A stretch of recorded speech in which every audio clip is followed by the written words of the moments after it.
Hey, we're live. Well, we're here at the Hoboken Historical Museum, upstairs in the upper gallery, surrounded by the photos of Bill Bayer. And I'm Rand Hoppy. I'm the collections manager and kind of like IT guy or live stream camera guy. And this is the show Hoboken Talks. Are we in our fourth season? I believe so. 4 years, 3.5 years of talking live on the internets. And we've had many wonderful guests over the years. And please check out our YouTube channel. That's where we take care of our archives. You could probably find our videos elsewhere, but that would be the place to go. And tonight, I am here with Dave Post. And Dave, here we are. All right. Thanks for having me, Rand. A pleasure as always. Right. Great. I'm so glad you joining us. And so Dave is you're Mr. Swingadelic, right? I mean, I guess so. That's kind of. I'm the leader of that aggravation. Yeah. That's right. Yeah. And you've been. How long has Swingadelic been going on? We've been going on since 1998, 26 years. We just hit in May. Wow. Yeah. That's pretty impressive. Yeah, it's a lot of gigs. Yeah. And what is Swingadelic? Look at this Swingadelic behind us. Yeah, there Recent photo? Some good looking guys there. Yeah. Some not so. But Swingadelic is anything from 2 to 15 pieces, whatever. You have done two, yeah? Yeah, all the time. Yeah, okay. And John Bowers and I will do something. Great. But, whatever the market will bear is what the customer gets. That's right. So, and it's sort of a general purpose band. We call it Swingadelic because I formed it during the whole swing thing in the late 90s. So. Right, 90s, okay. But other than that, weddings, parties, senior places, dances, municipal jobs. Yeah. What have you. Yeah, we're friends on Facebook. You're all over the metro area, man. You're right. I've been fortunate to work a lot. Yeah, that's great. Right. And how did that end up happening? How did Swingadelic come about? Like what was going on there? Because there were other bands that you were involved in. There was a lot of other bands pre that, and but I was playing with some guys at the Supper Club on 47th Street one night, and this is when the movie Swingers out, and the guy comes running back into the stage, goes, I need a band for 2 weeks from now. Can you guys do it? And these guys I was with said, no, we're busy. We can't do it. And I just said, yeah, I can do it. And he goes, oh, you got a band? I said, yeah. He goes, what's it called? And the Austin Power movie had just come out, and I said, oh, it's called Swingadelic, baby. That's fantastic. And he goes, okay, you got the gig. And then he proceeded to give me about 20 more jobs. And so I just called all the guys I was just playing blues and, R&B with. And changed the name around, and there you have it. Kind of an on-the-spur thing. Snowballed right along. That's great. Wow. Yeah. So, and what were some of those other bands that there were? It's like Amazing Incredibles. Amazing Incredibles was pre that. I had a band called the Blue Zombies. We played down at Boo Boo's all the time. Fantastic Boo Boo's. That was a great place to play. Now it's an eye shop, folks. Right? Yeah, I did a wedding there on Saturday for Pepper. Oh. And Ann Pepper. And it was right across. Now the Antique Bakery has a catering spot. Oh, yeah, the Antique Loft upstairs. Right. Yeah, we had the museum's gala there. It's beautiful. Yeah. Right? Yeah. And we've done a Christmas party there, too. So. Nice. Yeah. So, Boo Boo's. That was... Yeah. It was part of the clam broth house. It was. That you could, go to Boo Boo's and then walk through a door, and then you're in the clam broth house, and then you're in the clam broth house, and then you. Yeah, and it was a great space, and it was so diverse, and they had Ray Shinnery playing blues there, and they had some great Latin performers, and they had jazz, and they had pop and rock bands. Yep. So, it was just a great hang to go there. Yeah. Yeah. Jay says he loves the story. I think that was referring to Jay, the Swingadelic origin, right? Jay just produced a documentary that's been shown around at all the festivals about Swing 46, the place I work at. Okay. So it's called the Last Supper Club, or the Last Great Supper Club. So right. he's making the rounds of the festivals with that. I wish him a lot of luck. And Nice. That's great. it's been, went to see it premiere in New York the other day. Uh-huh. It was pretty cool. Oh, that's great. Good. Nice to hear from you, Jay. And just as a point of reference regarding that, if you're on Facebook or YouTube, you can make comments, and if I like them, I'll put them on the screen and we'll respond. So be nice. Yeah, behave. Behave, please. Don't make me have to, shun you or something. But so we'd love to hear from folks just to say hi or whatever. It'd be great. So, wow. That's quite a lot of swingadelicing. Yeah, I mean, from its start in May of '98, we've done over 1,725 jobs. So I have to keep track so I know who's on guitar or second trombone or what have you. Sure. So I got a spreadsheet at home which just has all the cats. I was going to ask if it was a spreadsheet. Yeah. It's got to be. Different tabs for different years Or or something. I would never remember who's on the job. Right. Yeah. Oh, that's cool. And your musical part in it is Bass player and band leader. big Bottle washer. big stand-up bass, right? Yeah. Yeah. So that's. Yeah. And John Bauer, you mentioned that when you do the two.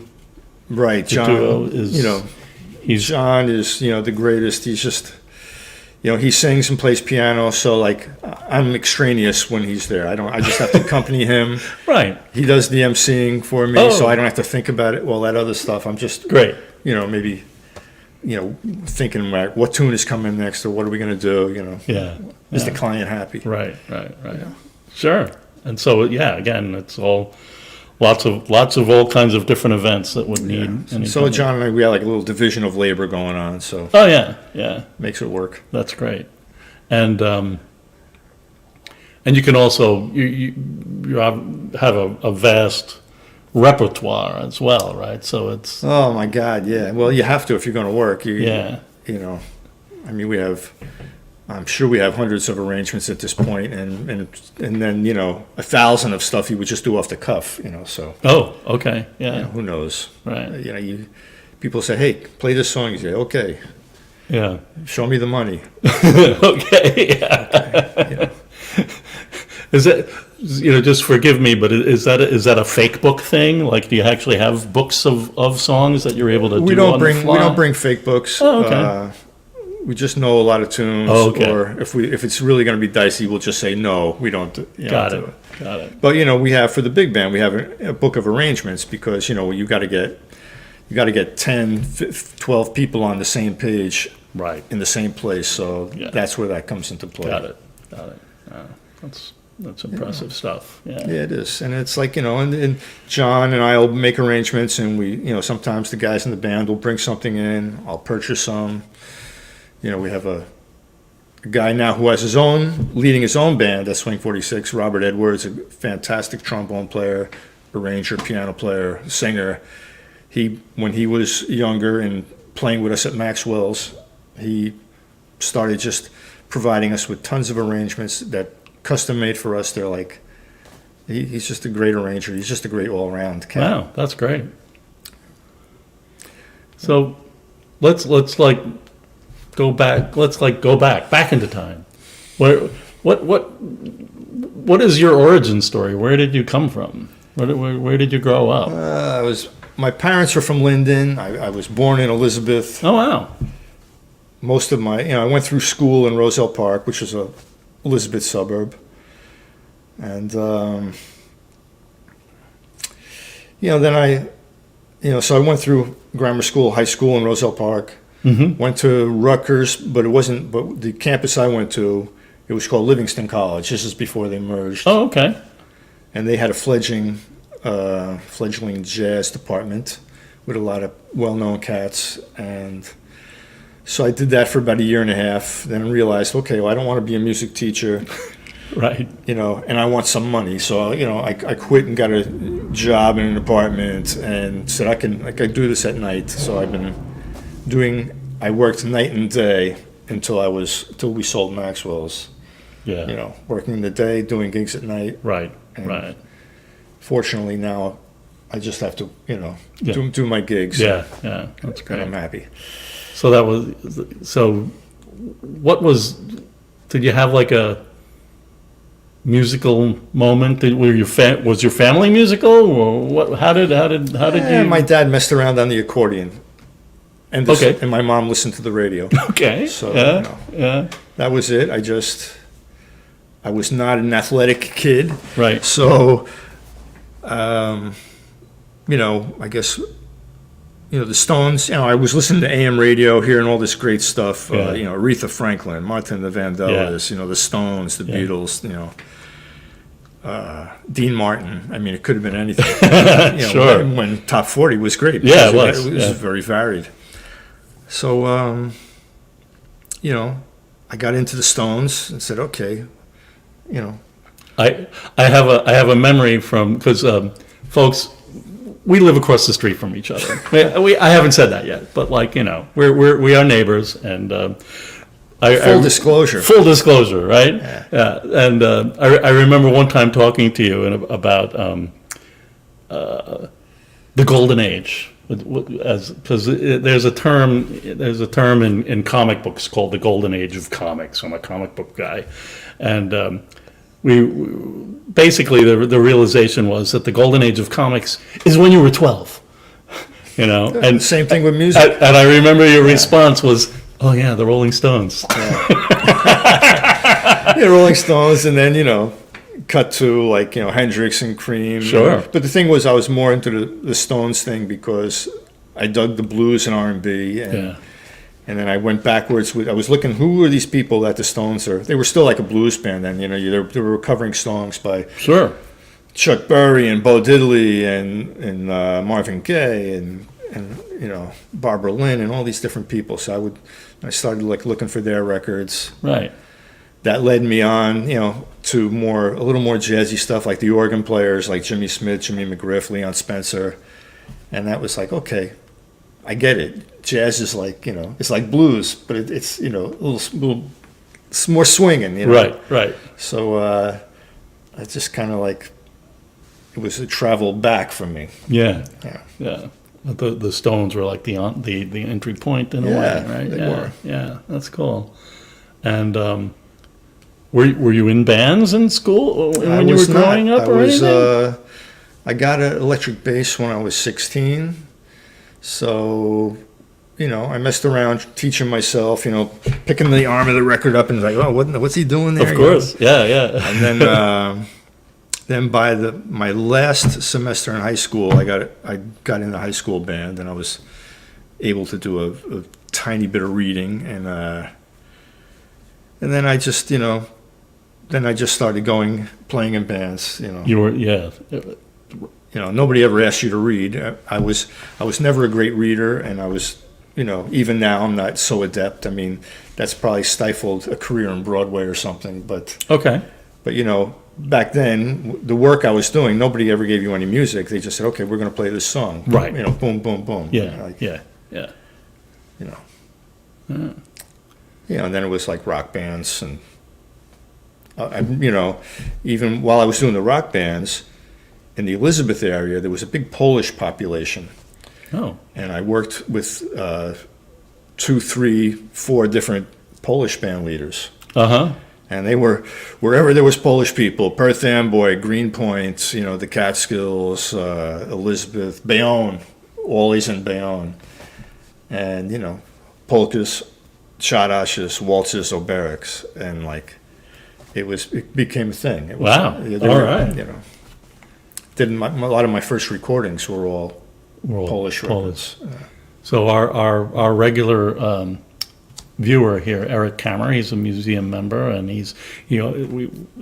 we hope that every show we do that we'll get a comment or a question from Eric. So Eric likes the background. Thanks, Eric. All right, Eric, a pleasure.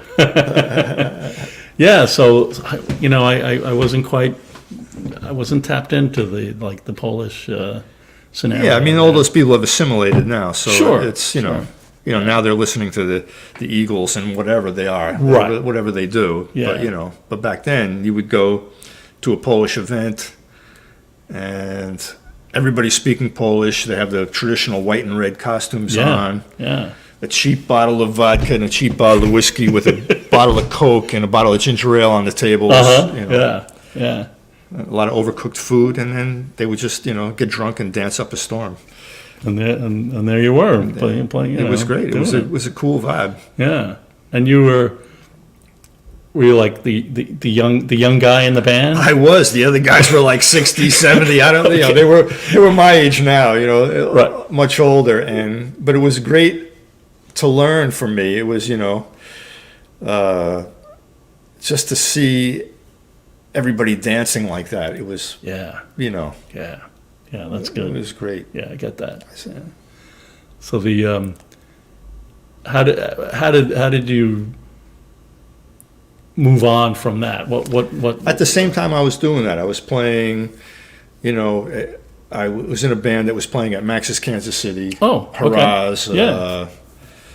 Danceteria, joints like that. Was that the Blue Zombies? No, that was a band called Ronnie and the Jitters. That was Oh. like my second 45 that I was on came out. Oh, okay. So we were working, a lot for a time, and that went its course. And I joined an old friend of mine from Roselle Park, this guy named Lou Pinola. We started a band called Louie, and then we just did 300 something jobs mostly down the shore or wherever, mostly in Jersey and Manhattan. Mm-hmm. And that went on for a while. And then I moved to Hoboken in '88. Why did that happen? I had it happened because I was digging on Hoboken, and in '87 I bought a 4-family. Jackie and I bought this 4-family down the street from us at 533 Bloomfield. Oh, cool. Okay. And I was renting that, and then I'd already had bought a 3-family in Ocean Grove, and I was trying to get rolling here. Got it. And then, so then we bought our current house with the intentions of possibly flipping. Oh. But, I was working in East Rutherford, and Jackie was working in Manhattan. Mm-hmm. So we decided to stay here and live here. Got it. But, it was, because we did it because we loved Hoboken. We had our first date at Maxwell's. Oh, I didn't know that. That's cool. I had started playing at Maxwell's when Steve owned it. Mm-hmm. So there was a little jazz trio I was in the front room because on brunches? No, it was an evening gig. Evening gig in the front room. Yeah, it was in '79. Huh. All right. A guy from Bayonne, a guy from Roselle Park, and myself. And then the next time I played there was with a rock band. He had opened the back by then. Uh-huh. This is before the back. Oh, even before the back opened. Yeah. Got it. But I dug Maxwell's, and there was a brief-lived jazz club, I think on 14th for a minute. Yeah. I think probably the first time I came to Hoboken I had a job delivering tech equipment, and I stopped.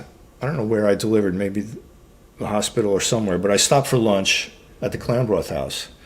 And this is back in the early '70s. Yeah. And I go in there for lunch, and there's like sawdust on the floor, with all the peanut shells, and it's just only men. And it was like, this is a place out of time, Yeah. Yeah, it was pretty wild. And then, a couple of years later, I heard about Maxwell's. Right.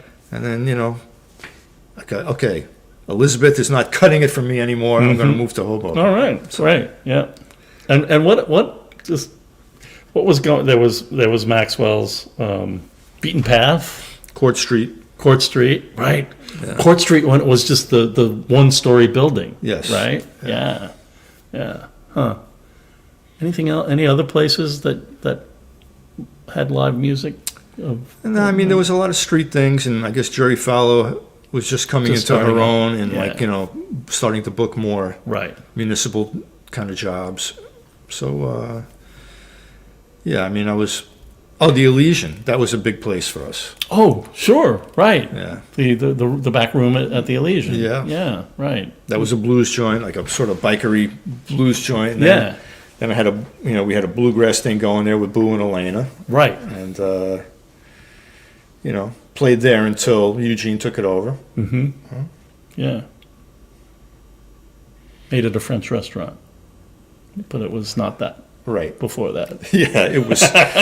It was a lot of things, but it wasn't a French restaurant. Well, Yeah. and the bathroom stairs were right out opposite the bar, Yeah. and Kevin Bacon got killed He in did. a movie. That's in right. the Elysian. He did. So that was the Elysian. Probably some other people got killed in there too. Oh well, yeah, but the movie one was pretty fun. Can't necessarily remember the name of that. I did a bunch of jobs there with Ed Fogarty and Oh yeah, Amazing Incredibles. Right. I worked there a lot. yeah, that's a good place. Eddie and Patty Quinn, two Irishmen. They That's got along pretty good. Yeah, that's right. Oh gosh. So what were there other other than performing spaces? Were you rehearsing in Hoboken as well? Was there any studios that you were that were in town that was going on? Or somewhere else? We never did a lot of rehearsing. It was, most of the time you would just say, okay, we're going to do these songs and then just go on the gig and sink or swim. But Okay. there was a place in Jersey City called Pearl. Oh. And it was right off of 139 or whatever that is there. Yeah.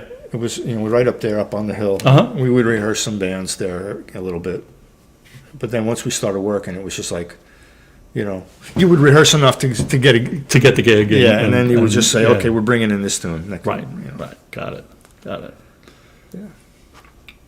And you have, you have recorded albums. Right? Sure, plenty. Yeah. Oh, Yeah. studio wise, Yeah. How about some of that stuff? well, there was Water Music. Right. Now it's Level. Have you seen it? Have you been over there? And they didn't start there though, right? Water Music. They were somewhere else. Yeah, in I don't town? know. I've only did it over there by the ShopRite. By ShopRite. Yeah. And Where then, they're building the building on 10th. Mastro had a place called Pigeon Club. Oh yeah. Harari had a place in on the Weehawken and Hoboken border. Mm-hmm. I knew there was some stuff here and there, maybe in Monroe space, but we never went down there. Well, the Lipton tea. Nothing in the Lipton tea. No, building? Yeah. All right. We have a hello from John Ozed. Hey, John. Good to see you. Yeah.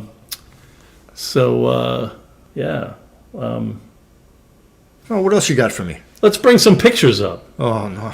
I got a list of questions that I wrote, but yeah. Let's look at some of these photos.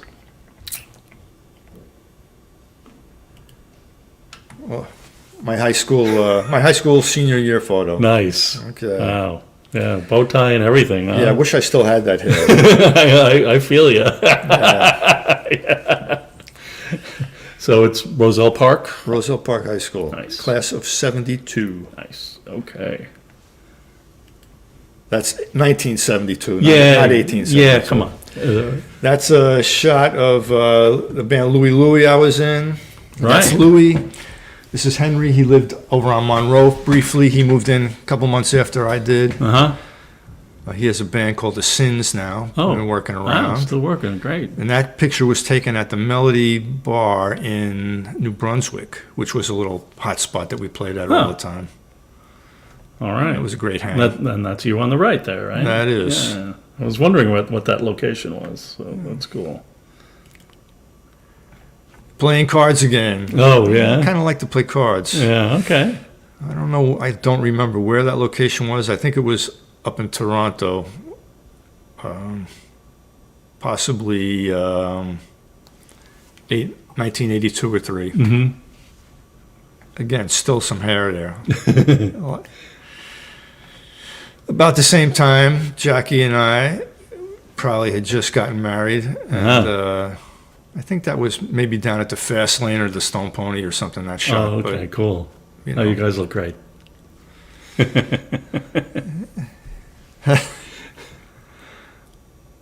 How did you guys meet? Her girlfriend kind of set us up, and she came to my pad in Elizabeth. She was in South Amboy. She came up to Elizabeth, and we drove up to Maxwell's, had a date, and then Well, yeah, okay. and 42 years later, Here we are. yeah, Okay. there we And are. there we are. Behind the stage. It looks like the same hat, but it's not. That was an older version. Oh, okay. A nicer one. That's behind the stage at on the First Street stage in Hoboken. Oh, yeah.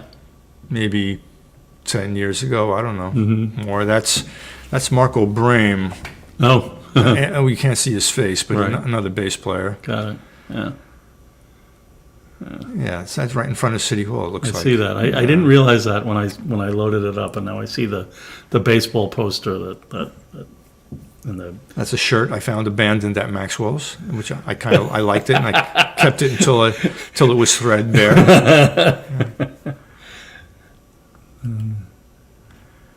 and there he is. That's Ray Charles Post. Yeah. Wow. That was just taken a year or two ago. I don't know where. No. I think maybe at a restaurant or Oh, something. okay. I don't Yeah. know. Yeah. Yeah, the Christmas tree was not ours. Oh, so okay. I don't know where it could All have been. right. He looks great. It's amazing to watch him grow up from across the street. That's for Yeah, sure. he's a sergeant in the U.S. Army now. Wow. Yeah. Oh. And is he traveling the world? No, he is. I can't say what he's doing. That's fine. He's Yeah. but I can tell you he's in Augusta, Georgia. Oh, wow. Okay. And he went to school. Where did he go to school? Ray went to Hoboken Wallace School, then he went to Hoboken High, Nice. then he went to Rutgers, Oh. and then he went to after graduating Rutgers and joining the Army, they sent him to the National Defense Language Institute in Monterey, Wow. which is just a beautiful, beautiful place. Yeah, Monterey went is out amazing. there a couple times to see him. It was Yeah. just love it out there. Yeah. And any highlights or anything from the Hoboken high school system or teachers that stood out? Up through his graduation, he played trombone Oh, and nice. was the student head of the band. Oh, okay. He gave it all up after high school to study, and but he has not sold his trombone yet, so I still have hopes. Yeah. Okay. Yeah. But And the you- highlight was, his band director Dave Stasiak was a great guy. It was two brothers, Carlos Roman, and his brother. I don't think they were twins, but they were like sort of adjuncts or assistants for the band over there. Mhm. Great cats. When we closed Maxwell's down, we donated a lot of equipment, audio stuff to the high school. Great. Ray really enjoyed, being in the band, and I was a proud band parent, so, All right. Yeah. Well, I play the trombone very badly. So. Yeah, I've heard. Yeah. Yeah. Okay. So I've heard you out the window on New Year's. Oh the New Year's thing. Yeah, I grew up in the suburbs, and but my parents were from Brooklyn, and What burbs did you grow up in? Merrick, Long Merrick, Island, okay, Nassau cool. County, and my mom was a big fan of the banging of the pots and the making of the noise at New Year's. So You've carried on that tradition pretty well. I do my best. I also enjoy screaming gibberish out the window. I make I do not speak. I do not yell English at anybody. I'll just kind of yell, and I hope that people think I'm speaking English and that they put themselves into it. That I'm wishing them a happy New Year. They probably just think you're crazy. Well, that's good. Yeah. Because that's what's happening. Okay. Oh, that's great. Oh, does Ray speak languages? He does. He learned Russian he learned Russian at Rutgers, and he joined the Army in hopes of being a Russian speaker, but Oh. he did so well on his aptitude test, they switched him over to Mandarin. Wow. So he's Yeah. quite fluent in Mandarin. Wow. That's great. That's not an easy language. All right. We're going back in time again. Amazing, News 12. Yeah. Amazing Incredibles playing at the News 12 studio. I forgot the name of the host show. From right to left, Ed Fogarty, myself, Carol Schauer, and John Kurgan. Nice. Yeah. I have no idea what year. Probably, but you took advantage of sometime in the 90s. being at the dais and Yeah. taking a gag shot. Oh, there's the Blue Zombies. I have a great story. Just the start of the Blue Zombies. We had just moved in. The first person I met when I moved into Hoboken was this cat named Joey George. Oh, sure. And he had grown up in Roselle. And I had been over his house for a jam once when we were like late teens or whatever. And I hadn't seen him in, over 10 years. I moved to Hoboken. He's the first guy I see on the street. Dave Post, I need a bass player for Saturday. Okay, great. Boom. That was the allure of Hoboken. It was all artists and musicians back then. Yeah, there was a lot. And so now the second person I met was Ed Fogarty. There's a guy across the street from my house. He lived underneath, he lived below. Oh, right. Yes. Yeah. He lived below you. And I see this guy with a guitar case. I said, hey, what's going on? We started talking. Then my friend Henry, who was in that band Louie, moves to Hoboken.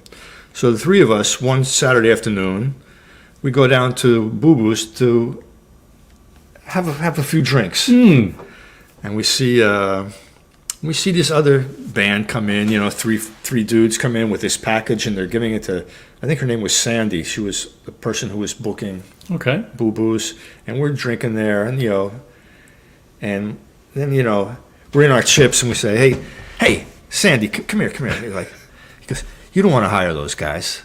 I go, you want to hire us guys? And we had no band. And she goes, oh, you got a band? I said, yeah, we got a band. And she goes, what's it called? And I'm like looking at the drink menu, and the big feature was the Blue Zombie down there. I said, we're the Blue Zombies. And she goes, that's fantastic. We have a drink here named that. And hired us, boom, on the spot. And then we went into a rehearsal studio that week and got a couple tunes together, and then we sort of became the house band there. I said, we live in Hoboken. You want to hire us, I like that there's a theme of you coming up with band names. Serendipity is half of anybody's success is serendipity. So that's great. And this artwork here. That was by Cheryl Welsh. She was later married Don Brody. Yeah. And Cheryl now lives out in California. She does. Yeah. But this is my buddy Ira with the shades there. That was a guy named Manny Boyd, who's the sax. Yeah, he's now deceased. He was working with Wilson Pickett, Sam and Dave, Count Basie. That's Fogarty next to me, Ed Fogarty. Right. The other sax is a guy named Jay Rodriguez. Yeah. He's quite a jazz cat these days. And that's my friend Henry Size with the bow tie hanging down. Got it. So Cheryl made that, and I'm a fan of Cheryl's, so it's she's good to great. See her. Yeah. There's Fogarty talking to Phil Alvin, the singer and guitar player for the Blasters, who were one of my favorite roots bands, and that's in the back room of Maxwell. Got it. And Phil Alvin, who is by all accounts kind of crazy. He's sort of a math teacher or something, but he's had some health issues lately. But he had this beat up guitar, and he's showing Eddie, and he goes, "Yeah, this crack happened in Albuquerque, and I got this rubber band here because I had to hit somebody in St. Louis." And oh, jeez! He every nick on his guitar, he was telling us the location, where it happened. That's great. But he has the most fantastic soulful voice, and they had a great band during the 80s and 90s. Just a wonderful band. Yeah. Okay, what's going on? Drummer named Darryl Covington. There's me and Buddy Turry, Right. Neil Pauly, excellent Hoboken musician whose main gig is with Southside Johnny, one of my best friends ever. Yeah. And then John Bowers. Right. And John was, when I met John in Hoboken, we met at a Church Square Park concert. He just came up on his bicycle, and I had been watching somebody there, maybe Gene the plumber or somebody. Sure. Yep. And, John had been working at Tavern on the Green and had a wedding band going. And one time he hired Buddy. Now, Buddy's was a bit older than us. He had worked with Ray Charles, Count Basie, Art Blakey, Horace Silver, all these great cats. Yeah. But he was a product of Newark. He lived in Newark, and he was doing a wedding with John, and John said, Dave, I got this guy you might dig, And then, so I put Buddy on something we had up in Poughkeepsie, a dance. And then he played with us from the year 2000 to, he had a stroke in 2010. So he played with us for 10 years, and he was always at Maxwell's with us, and quite a character. Very generous to a fault with his music, and really, showing us some great stuff. I mean, he just sounded extraordinary. Sounded like Johnny Hodges on the alto, sounded like Eddie Harris or Ben Webster on the tenor. He just had a great sound. He did. Yeah, I remember him. All right. Oh. So here we are in probably March or April of '98. So one of your many stories is that you were a partner at Maxwell's. Yes. For how many years was that? From May '98 to February 2014. Wow. And there is probably March or April of '98. We had. I was working. I had just quit. A couple of months before, I had quit my day gig. I was working for a health and beauty aid concern. I was always in the health and beauty aid business for my day gig. All right. And I quit my job because my wife had a good job in the garment district. We had some rental money coming in, and and I was making some money playing. Right. And I said, let me quit now and just play. I was 44. And then what happened was, after 2 weeks of quitting my job, Jackie got pregnant. Mm-hmm. And her doctor said, this is going to be a difficult pregnancy for you. Wow. You're going to need some bed rest. And I said, okay, I'm going back. I got to go back to work. Yeah. Steve Fallon had sold this place a year and a half earlier to the brew people. The brew pub guy. Yeah. The Pasta Frenzy guy. So I had went and was working for Steve Fallon down at the furniture store, Madhouse. Ah, okay. And I got to hear him on the phone constantly complaining about the guy who was not making his payments for the purchase. Because he was still the landlord. Yes, he was the landlord, and he might have still had a hold on. Right, of course, yeah, sure. So hearing that all the time, I said, listen, I can put something together. And he says, well, let's get Todd involved, because, Todd had been booking it previously. Mm-hmm. And Todd brought in Steve Shelley. And we just structured a deal to acquire the space and the liquor license by just, paying for the brewery guy's debt. So then I negotiated with all his debtors. Wow. And, some people settled for this, some people we Sure. didn't have to pay, some people we had to pay full. And, we acquired the license and the space that way. Mm-hmm. So here we are removing the tanks from the basement. Yeah. And they went on a flatbed truck and out the door. Really They're the ones inside, yeah. heading to the door. No, they were in the lounge. They were- Remember this is a remember lounge. They brewed Yeah. in the lounge, Yeah, and they had holding tanks in the basement. Right. And then This is the That's, yeah, okay.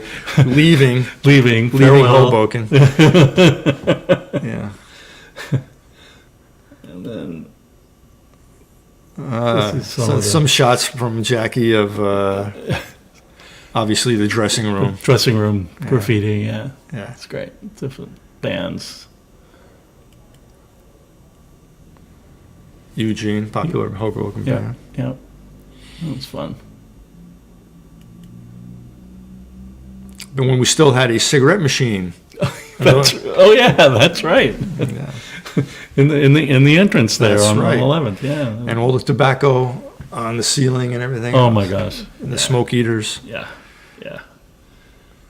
That was quite a transition. So Leon. Leon. And Eddie. Oh my gosh. Eddie now deceased. Leon's still doing it. Mm. I don't know how old Leon is, but he is a character. He had a band called Waterfront down in Asbury for years. And now it's called the Waterfront Duo, but he has a steady gig down at Bum Rogers in Seaside. Leon's a character. He goes back to the doo-wop days, you know. And he was a regular, an annual regular at Maxwell's. Right? We had him for a number of years. Yeah. And you know, one day Neil and I were doing a job down the shore, and we were stopped in this place called the Rum Runner to get a drink, and we saw a sax player we knew coming out who was doing a wedding there, this guy named Tommy LaBella. Uh-huh. And he goes, "Oh, you going to see Leon?" And we look at, who's Leon? And so we go inside, and there's Leon and Eddie doing their thing. And like I say, man, this is awesome. You know, the people were digging it so much. You know? Yeah. And so, you know, I got Leon to do the Christmas parties for the kids, and they loved him. It was great. It was really great. He's a beautiful cat. It was so much fun. The Maxwell's employees called him James Brown. Dave, we're going to get James Brown back again this year. Okay. Because, you know, he would wear the jumpsuits and had the hair. He did some moves. He would do Living in America and some other stuff. Right, that's right. Yeah. He was great. He's great. Yeah. Still is great. Some of the kitchen staff from that is Jackie said, she took that picture, that is the last hamburger, the last meal served before the closing date. Oh, okay. Great. Oh, that's good. Yeah. It was some good food. And there it is. I remember Jackie was specking the type for that new sign at one point. Yeah. Yeah. That was fun. Now, what's going on here? For a couple of years, Jerry Fallow had asked me to be one of the judges at the annual Hoboken Sinatra Idol, now the Hoboken Sinatra Sing-Off. Right. Because they had a little run-in with the American Idol people. And so that's a crew of people in the bullpen waiting to do their tunes. Yeah. Yeah, kind of scary, right? They got to get their singing on. Yeah, But, you know, I know. but I was happy to be a judge because the other judges, I think, was, you know, the mayor, Joyce Flynn from Right. Amanda's, who Yeah. you know is a big Sinatra fan. Yeah. Bob Foster, who Right. has the history. Yep. But they never had like a musical person on Yeah. the judge, so I was happy to do it. And Yeah, that's cool. there's John and I. You can't see the whole 12, 13 pieces that day, but that's at Sinatra Park. All right. Yeah. In a very hot day in July. Right. Whatever year. That's been going, and you've been doing a lot, at least one gig a year, right? At Sinatra. Every year, we've been doing Sinatra gig for maybe, I don't know, 15, 20 years or something. It's always great. There's John and Neil doing a duet called Two of a Kind, which was originally Johnny Mercer and Bobby Darin, and we figured that would be fun for them to do together. Right. That's great.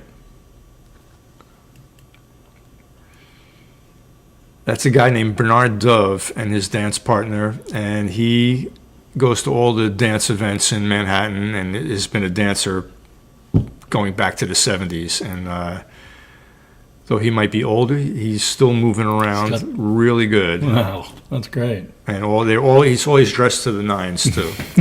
So, you know. Same gig Yeah. with 3 trombones up front. Wow. Alex June, Rob Edwards, who I mentioned before, and Neil. Mm-hmm. And Boo couldn't do that one, so we have Andy Riedel on guitar over there. Got it. Colby Inzer on drums. And the other guys are sort of obscured, but Yeah. it was fun. Oh, I don't know. Paul Pizzuti's head, I can just see his Just the popping white out hair. over there. Yeah. Boo and I on another one. Mm-hmm. Yeah.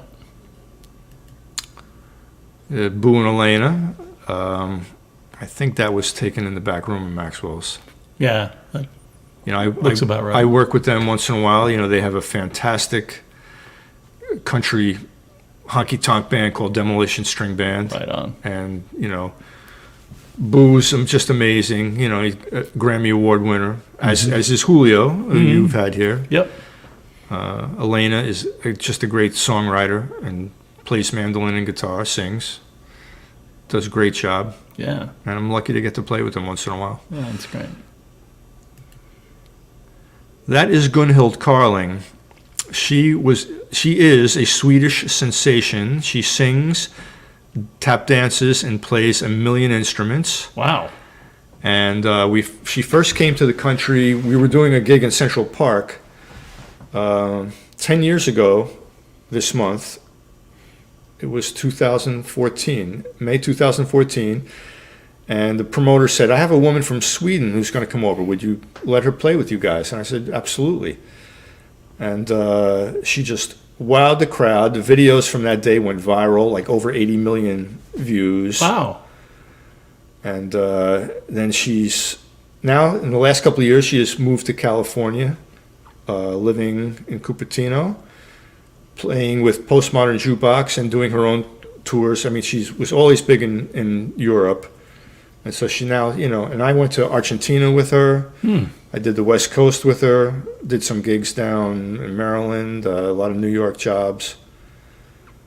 So, you know, I haven't played with her in about a year or so, but she's, you know, she's a fanatic about 20s style jazz. Wow. A total expert on it. She's from a family band.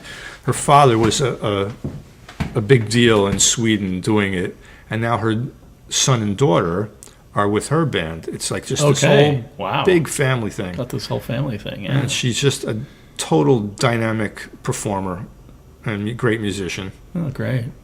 A lot of fun to be with.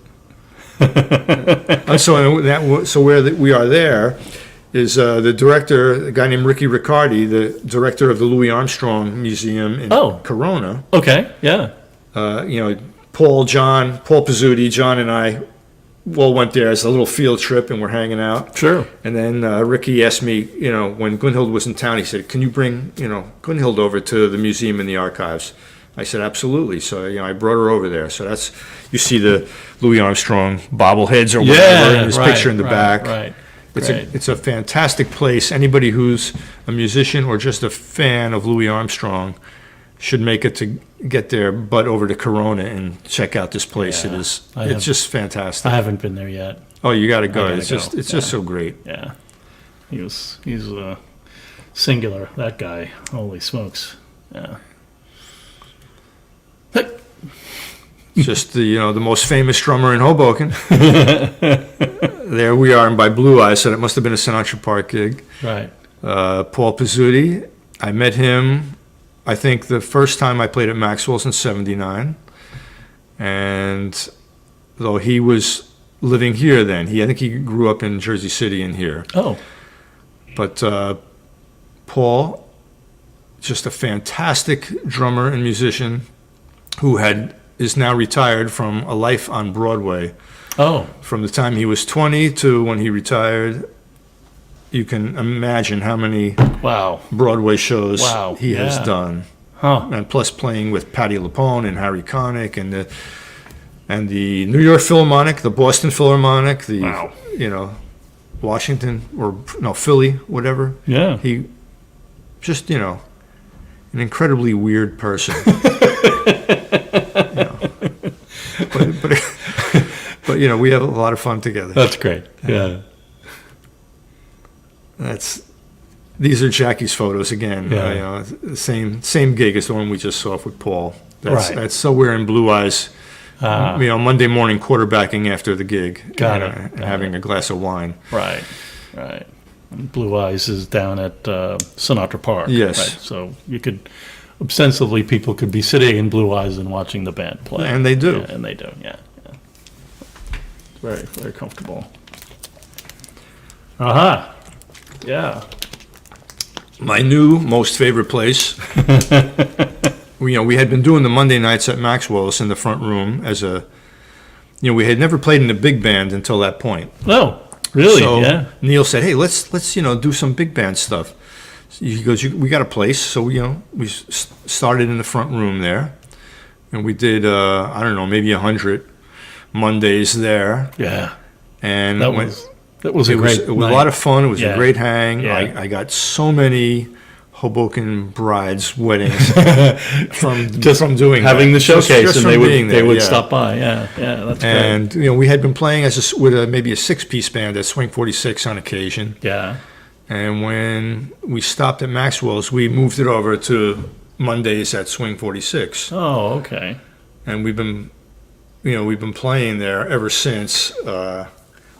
We have a weekly, now Wednesday after the pandemic. It used to be Mondays. The pandemic, they decided to close Mondays. Oh. We're there every Wednesday from 9 to midnight, should you want to go. And we do 10 pieces there every Wednesday, and once or twice a month we do like a 5-piece on a weekend. It's just a great hang.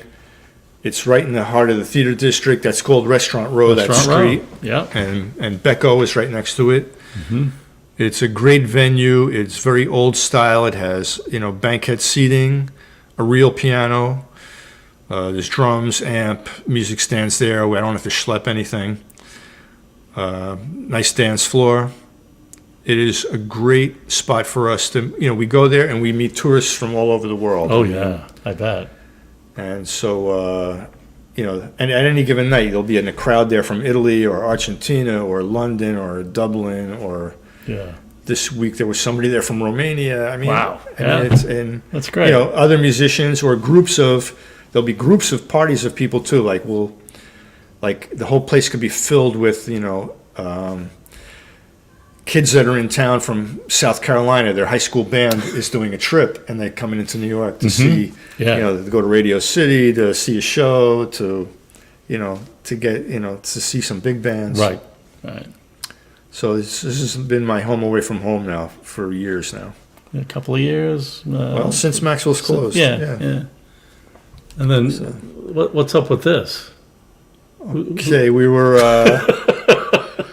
That's Carlos Francis, John Bowers, a very famous guy, Keith Richards from the Stones, and me. And one night I was driving in, and the owner says, "Hey, come on over here. I got a surprise for you." Oh. And so I park, get in. I'm carrying my basin, and I get to the end of the bar, and this short little guy sticks his hand out, and says, "Hey, mate, how you doing?" And I go, Jesus Christ, it's effing Keith Richards. It's Keith Richards. And he's laughing, and so he had his assistant's wife was having a birthday party there, and he had 22 people. Keith had 22 people there, was picking up the tab for, and he was there with his lovely wife, and I was with Boo was there that night too. He's not in this picture. And we just had a great time. He was there for a couple sets, and that was to me that was the culmination of my career. Well, that's why I put it. I started listening to the Stones, and here I am playing for Keith Richards. Yeah. So that was a gas. But Swing 46 being in Midtown, you get we've had Sean Lennon there, and Bill Nye the Science Guy's a dance fan, and he goes there to dance a lot. Nice. We had Shakira there one night. You never know who you're going to possibly see when you go there. Well, we have a few comments that I haven't been paying attention to. So we got John talking about that Pizzuti played with Swingadelic. Yeah, I try to forget that, but it's okay. Okay. And he still does. He plays conga drums with us. Okay. And William Halp says, Dave, great to learn more about your career. I'm glad you've moved past your RP influences, musical and otherwise. Be well, brother, and rave on. Billy Haupt was a good friend of mine through high school, grammar school. He had a set of drums in his garage, and we first started, getting together and, Nice. as two guys who didn't know what they were doing, just started playing together. Having at it, yeah. That's great. great RP, now I know what RP is. Roselle Okay, Park. that's right. Great guy, Bill Haupt. I got it. Yeah. And Paul Wright says, great interview. Will this be archived somewhere? It will be on the museum's YouTube channel forever. Paul Wrights is forever. He's been a promo guy working for different record labels, and he has his own stuff going on. He's been in the music business forever. Probably started out as a DJ, and then went on from there. His wife plays drums, and we run into him every once in a while. That's cool. Thanks for checking in, Paul. And John Ozed says, great stories, Dave. Thanks, John. They're not stories; they're true. It's the truth. Well, you've lived a great life. It's made for a great show. And well, that's it for the photos, I think. I don't want to. I feel like I did go with Keith Richards for the last shot. So just because it did. I just remembered the golden age, the 12-year-old Rolling Stones, and then that. So it was kind of fun too. He was just playing in our county the other day. That's right. He was. Right. Yeah. Oh my gosh. Oh gosh. Oh man. Well, I did prepare questions, and I think we've covered it all. Pretty much. Yep. So I don't know. It was freaking great. Thanks so much for coming by. And, Thanks for having me. Yeah, agreeing. It was a nice short walk for me too. Right? Yeah. And just sitting and talking about stuff. So it was a real pleasure. Now I got to go in the archives and check out, Elena and Julio. Yeah. Mastro. Right. Yeah. So, Great stuff. all right. Well, I'm gonna again thanks again. And Can I give a shout out to these guys? Yeah, of course. The best trumpet player in New York City, Starting from the left. Yeah. Brian Davis, plays with Blood, Sweat, and Tears, plays with Count Basie, plays with Duke Ellington's orchestra, plays on Sundays with Arturo O'Farrell. He's just the greatest cat ever. Young guy Sam Margolis plays trombone. Mr. Broadway on baritone sax, John DeSanto. Michael Weisberger on tenor. JB, John Bowers. Colby Inzer on drums. That dude's name is Ken Robinson up there. He's an alto player, another show guy. Nice. Carlos Francis, who played with us at Maxwell's all the time on trumpet. Yep. And I'm hiding the best looking kid ever. Is like There he is. Jacob Melcher from St. Louis. All right. Playing with Wynton Marsalis's orchestra these days. And he just did another pop act. I forgot their name, but great trombone player. Oh, very cool. Yeah, just fantastic. Great. I mean, I'm very happy and proud to play with all these guys because, they make me look more talented than I really am. Okay, So, sure. I just have to go in and play a couple quarter notes behind what these guys do. Yeah, I hear you. They do a great, amazing job. That's great. And this is a recent photo. This is what's happening. David nowadays. White just took this photo Yeah. a couple weeks ago. Yeah. As you see, I still have the same hat. That's Hasn't, right. Okay. hasn't got tossed yet. Yep. Yeah. All right. Well, I think it's. I'm going to start doing my station identifications and thank yous. Once again, Thank you, Randy. All right. It's been a pleasure, Dave. All right. All right. Here we go. I'm gonna. Thanks everybody. Oh, we have some a few more. Just a few more comments. We have. Hey, who's that person, Lisa? Yeah. Well, there's Vera. All right, Vera. Great to see you, Vera.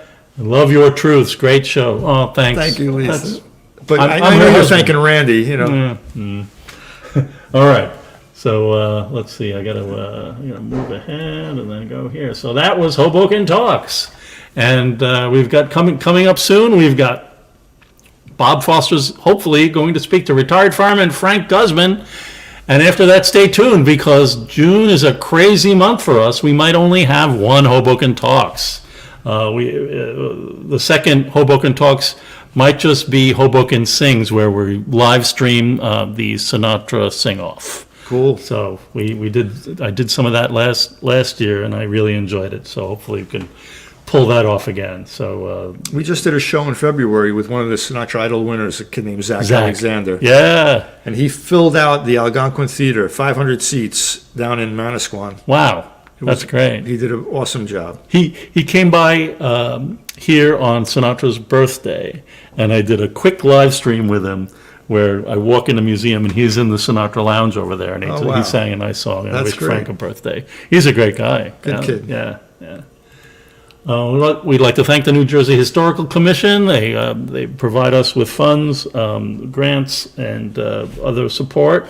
Also, the New Jersey Council for the Humanities gave us a grant for technology that helps this show stream out to you live and stay on YouTube. We'd also like to thank the Shipyard Circle. They are our top donors here at the museum.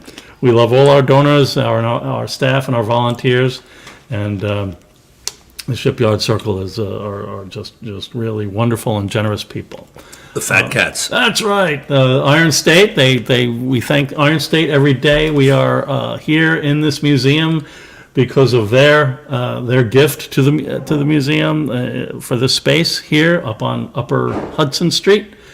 And thanks to them, right now in the main gallery is Benedict J. Fernandez, photojournalist from the Hoboken Shipyard to the Campaign for Civil Rights. This is a fascinating show about Benedict Fernandez, who lived in Hoboken, worked in Hoboken, and was really involved in civil rights and social change movements of the 60s and 70s, and photographic education in New York City. Upstairs, we have Bill Bayer. His show is extended through June 9th. So if you missed out on seeing Bill's great photos, come on by. You still have an opportunity. Coming up on June 16th, we have a show called Hoboken Trash by the works of Jeremy Roche. He will have an artist talk on Friday night, June 16th. No, when is that? It's a Thursday night. Yeah, whatever. The schedule's out of control. We will have an artist talk with Jeremy. That should be really fun. The work is really cool. So thanks again, everybody. Comment, like, share, subscribe. Send your friends links to Dave's interview, and because we'd like to hear from you. In addition to the future people who will watch the show after we're live here, we'd love to hear from you as well. Thanks again. This is Rand Hoppy from the Hoboken Historical Museum, and I'm going to push the button and say goodbye. Take care, everybody. Thanks again, Dave. Thank you, Randy.